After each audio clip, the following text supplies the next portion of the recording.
Hey everyone, Jon Clay, VP of Threat Intelligence at Trend Micro here, and welcome to episode 31 of Trend Talks BizSec. Joining me again today is Greg Young, VP of Cybersecurity here at Trend. Greg, how are you today? Hey, great. May we live in exciting times.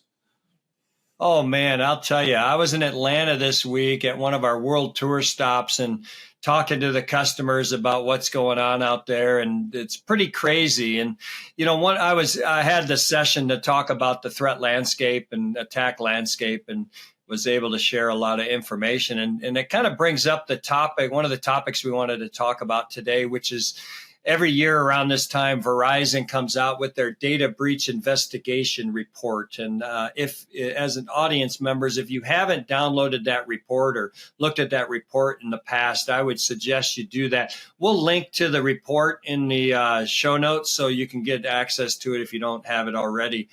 But Greg, I mean, Verizon has been doing this report for quite a few years now, haven't they? Yeah, it's been around a while, and it's really good material. Like credit where credit is due. It's very good. It takes a different spin than a lot of the traditional threat reports.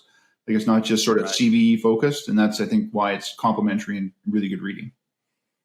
Yeah, and I think what I also like about it is, they have a huge amount of organizations that submit information to them, and then they do credit, right? They take all of that data breach data, and they put it into this report. So let's kind of go through a couple of the key summary items that I thought were quite interesting.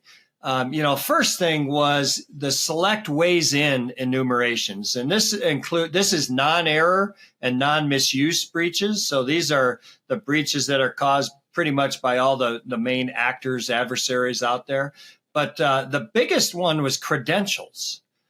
Second was phishing, and third was exploiting a vulnerability. So let's talk a little bit about these three, right? Credentials and why credentials are so big in the initial access of breaches. What do you think, Greg? The too long didn't read is basically it's much easier to get a username password than it is to try to exploit a vulnerability. So it's just so easy, and you're in, and you're not setting off as many tripwires as you would if you're hammering on it with a chisel and hammer. So. Yeah, and I think a lot of external facing assets right now, there's obviously accounts that are associated with those, and especially now cloud. I think the cloud infrastructure has taken off in terms of attacks targeting the cloud. And so a lot of those cloud accounts are being targeted with credential theft. And so, like you said, I mean, it's easy. And if organizations haven't done the due diligence of adding MFA or some other format of taking care of that account, getting access to that account, stealing username passwords is pretty easy, and brute forcing passwords is even easier from what I can tell, right? Yeah, and unfortunately, we still treat sort of cloud accounts and credentials as different than our internal, quote, on-prem stuff. So it's oftentimes not as closely monitored or understood or even disclosed that the people have it to their corporate security. So yeah, it's going to get missed by the SOC.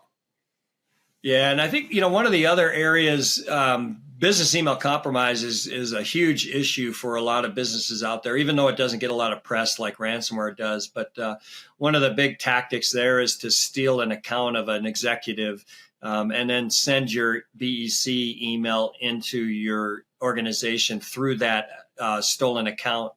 Because it looks like it's legitimate at that point. So that's another area. So as a audience here, if you're not protecting your key accounts, especially email accounts with some form of two-factor authentication, multi-factor authentication, you want to make sure you're doing that now.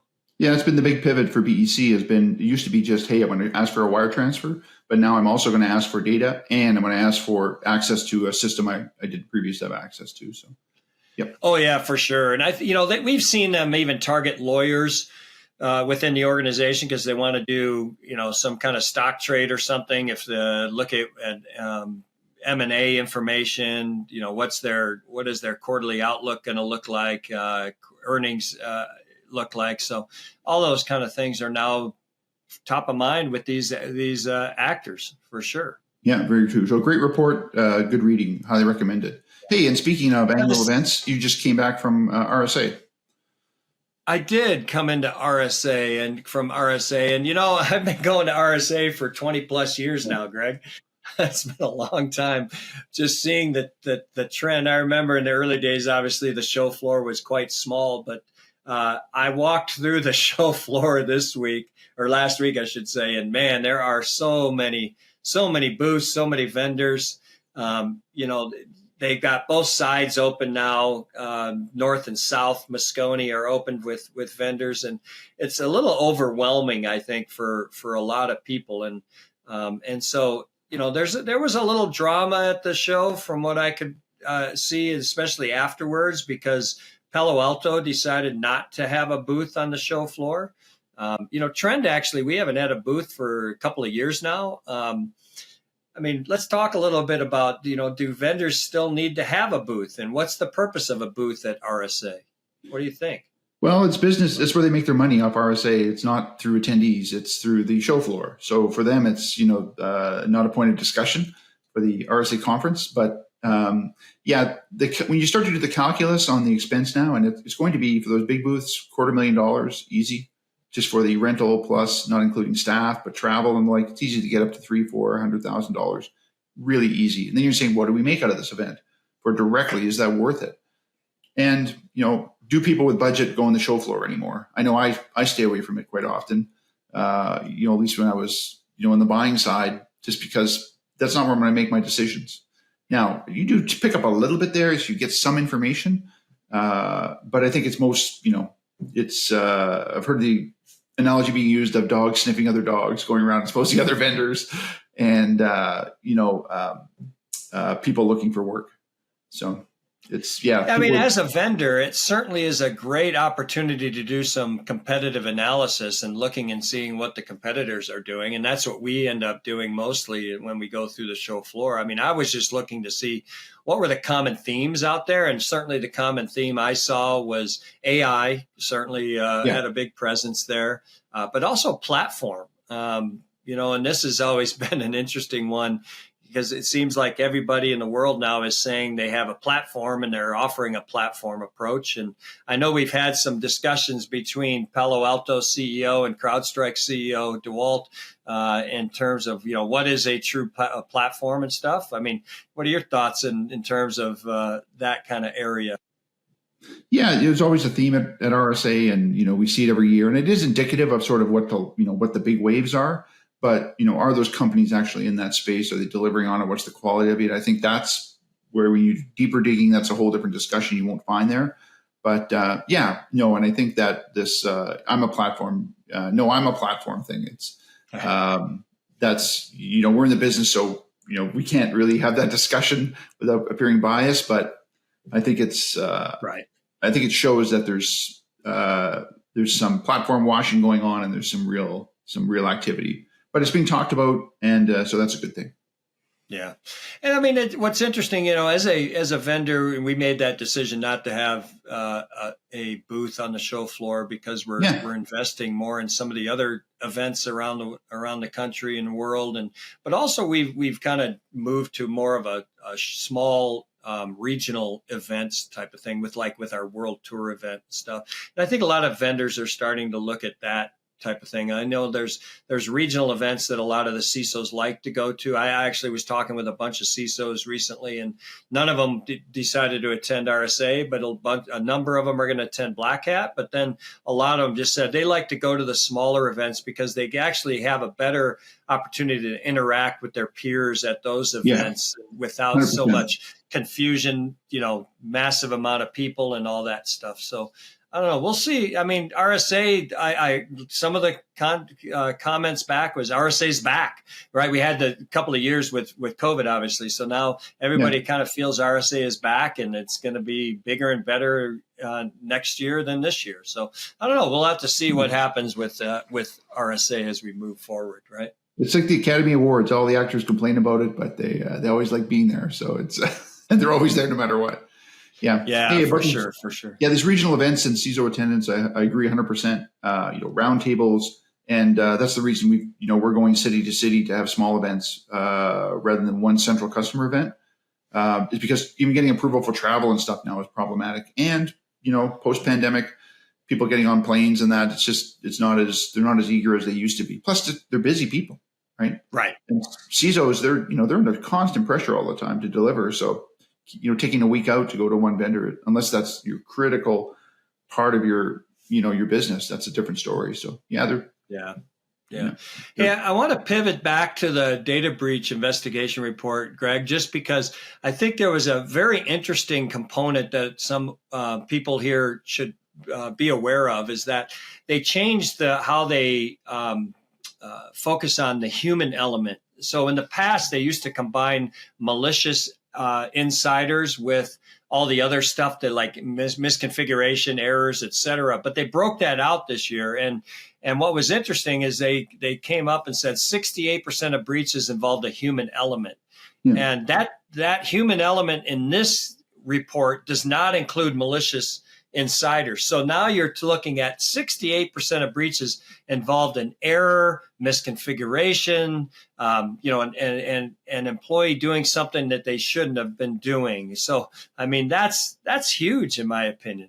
What do you think? Yeah, and there's some other angles as well. That's a big one. And again, because going after people is easier than going after systems in some ways, but also from the state-sponsored stuff and organized crime, they're putting people inside organizations now intentionally. And that's where the supply chain link comes in from. So this is not James Bond stories. This is real stuff. We both work in those circles of national security stuff, but the nation states are doing that now. They're putting people inside companies to, try to put in backdoors and exploit it later, because then you've got, your own 0 day, right? You can create your own. So. Well, even the ransomware actors are doing the same thing to get access, right? They'll pay a percentage of the extortion fee, ransomware fee, to an employee who helps them get access. So, I mean, there's so much money involved in it now that it's, and obviously with the way the economies are going and disgruntled employees and stuff, it's pretty easy, I think, to find someone inside to do that, unfortunately. Yeah, paying rent. They're even paying retail customers to, compromise Apple IDs for new phone customers. So for key people, and they can then find out where they work and exploit it from there. Yeah, and then speaking of the adversaries, they actually have a whole section on who is targeting them and how, motives. So the biggest motive is financial. Second is espionage. The third is other, which is like nothing. So financial obviously is the biggest driver of most breaches these days. So, as businesses, you have to think about, what are the motives of the attackers against me, right? Although we are starting to see more and more hacktivism, which is not surprising because of the wars and cyber warfare that's going on out there. Some of the stuff, especially with the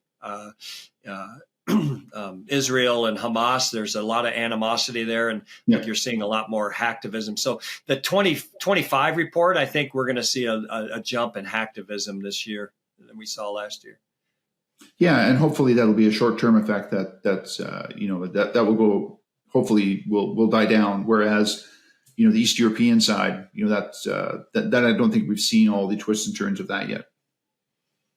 Yeah, and I mean, one of the threat actor varieties in breaches, they have a chart on that. Organized crime is number one, end users number two, which is actually all the end users that made errors and misconfigurations.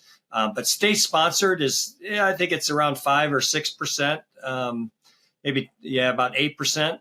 So you mentioned state sponsored, but really that they're out there obviously, but they aren't doing the majority of the damage. Where organized crime, and we did that report recently about the different size of businesses in the underground market, and they're definitely organizing more this year, in the undergrounds than we've ever seen in the past. Yeah, no, and the dollar values being done, especially for like the ransoms now, are just so impactful. Like it's been a change from the kind of, we're gonna do ransomware in your grandpa. Now it's millions of dollars is not unheard. It's the most common payout. In fact, it's the average. I think, wasn't it? Recent reports said it was in the several $1 million was the average ransom. Or if you follow Cybersecurity Ventures, they're claiming, I think, 10 trillion in losses by 2030 from cyber. I'm not sure I believe that, but certainly the amount of money losses and then the cleanup costs are massive when it comes to some of these breaches that occur, right?